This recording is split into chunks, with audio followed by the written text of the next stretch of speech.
उन्होंने एजेंट्स को ट्रेनिंग के लिए CIA और KGB के पास भेजा। सिक्किम के राजा चोग्याल ने इसे चाइना में मिलाने की कोशिश की, लेकिन वो कामयाब नहीं रहा। रॉ ने इस ऑपरेशन के दौरान पाकिस्तान और चीन के साथ साथ दुनिया के सभी इंटेलिजेंस एजेंसियों पर नजर रखी ताकि उन्हें इस न्यूक्लियर टेस्ट की भनक ना लगे।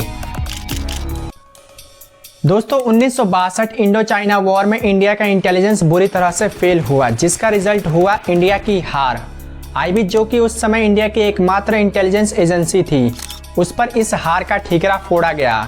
इस हार के बाद भारत में तेजी से मांग उठने लगी IB को खत्म कर एक नई इंटेलिजेंस एजेंसी बनाने की।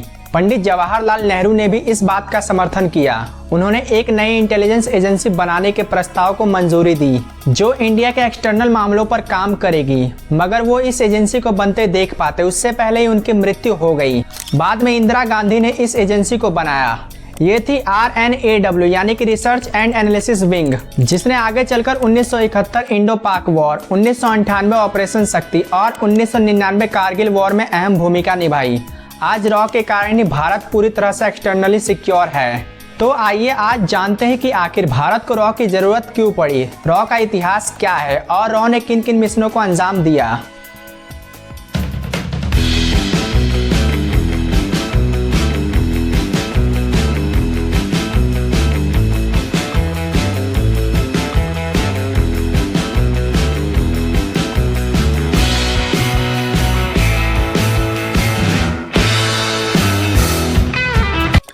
हमारी कहानी की शुरुआत साल 1933 से होती है, जब पूरी दुनिया पर वर्ल्ड वॉर सेकंड का खतरा मंडरा रहा था। उस समय भारत पर अंग्रेजों का कब्जा था और भारत के एक्सटर्नल सुरक्षा को ध्यान में रखते हुए अंग्रेजों ने एक खुफिया एजेंसी को बनाया जिसे IB यानी कि इंटेलिजेंस ब्यूरो कहा गया। IB का काम विदेशी इंटेलिजेंस को इकट्ठा कर भारत की सुरक्षा करना था। साल 1947 में जब भारत आजाद हुआ तब संजीवी पिल्लई IB के पहले डायरेक्टर बने, जो IB को MI5 के तर्ज पर चलाना चाहते थे, लेकिन वो ऐसा करने में असफल रहे क्योंकि साल 1962 में IB के इंटेलिजेंस फेलियर के कारण ही भारत को चाइना से हार का सामना करना पड़ा। जिसके पीछे का कारण ये था कि उस समय IB को भारत के इंटरनल और एक्सटर्नल दोनों ही इंटेलिजेंस को इकट्ठा करना पड़ता था, जिससे IB ठीक तरीके से काम नहीं कर पाती थी।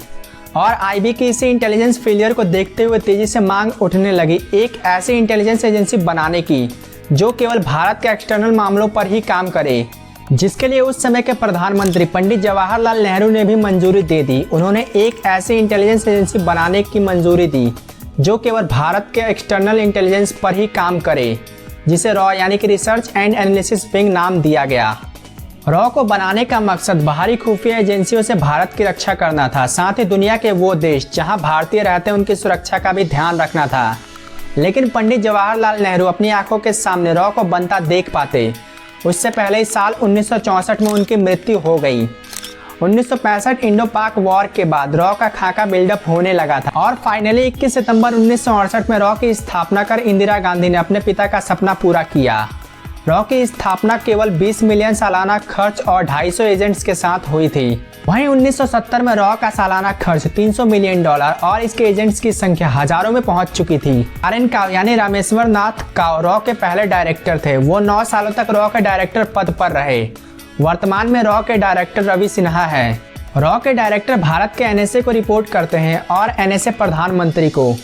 शुरुआत में रॉ के एजेंट्स केवल पुलिस वाले और आर्मी ऑफिसर्स हुआ करते थे, लेकिन आज रॉ किसी को भी अपना एजेंट बना सकती है, चाहे वो किसी भी एकेडमिक इंस्टीट्यूट से जुड़ा हो जैसे कॉलेज या फिर यूनिवर्सिटी। जिसके बाद जब भी किसी को रॉ एजेंट बनने के लिए चुना जाता है तब उसकी ट्रेनिंग करवाई जाती है ताकि वो प्रॉपर रॉ एजेंट बन सके। ट्रेनिंग के दौरान एजेंट्स को अलग अलग भाषाओं में एक्सपर्टीज हासिल करनी होती है ताकि वो दुनिया के किसी भी कोने में ऑपरेशन को अंजाम दे सके। एजेंट्स को अलग अलग हथियार चलाने और अपने डिफेंस की कड़ी ट्रेनिंग दी जाती है ताकि वो दुश्मनों के हाथ ना लगे।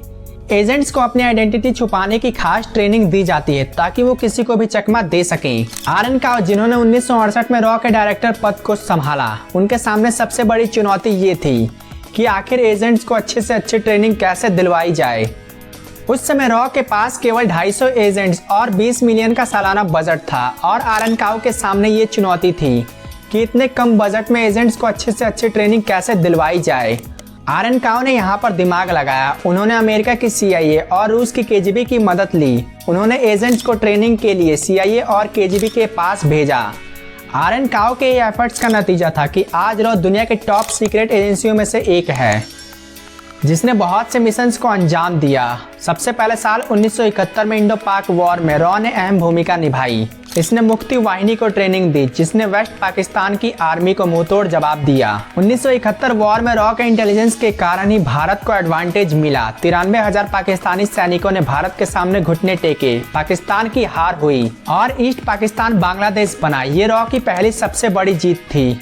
इसके बाद 1975 में सिक्किम को भारत में विलय करवाने में भी रॉ की अहम भूमिका थी। दरअसल 1975 में हुआ यूं था कि दशकों से सिक्किम में चले आ रहे चोग्याल वंश की स्थिति काफी खराब थी। सिक्किम की जनता में राजतंत्र को हटाकर लोकतंत्र लाने की मांग तेजी से उठने लगी। लोगों ने बड़े पैमाने पर राजतंत्र का विरोध किया, क्योंकि सिक्किम, जिसकी सीमा भारत, भूटान, तिब्बत और नेपाल से मिलती थी, सिक्किम के राजा चोग्याल ने इसे चाइना में मिलाने की कोशिश की, लेकिन वो कामयाब नहीं रहा, क्योंकि रॉ और आरएन काओ द्वारा सिक्किम में ऐसी परिस्थितियां पैदा की गई जिसने सिक्किम के लोगों को भारत के फेवर में कर दिया।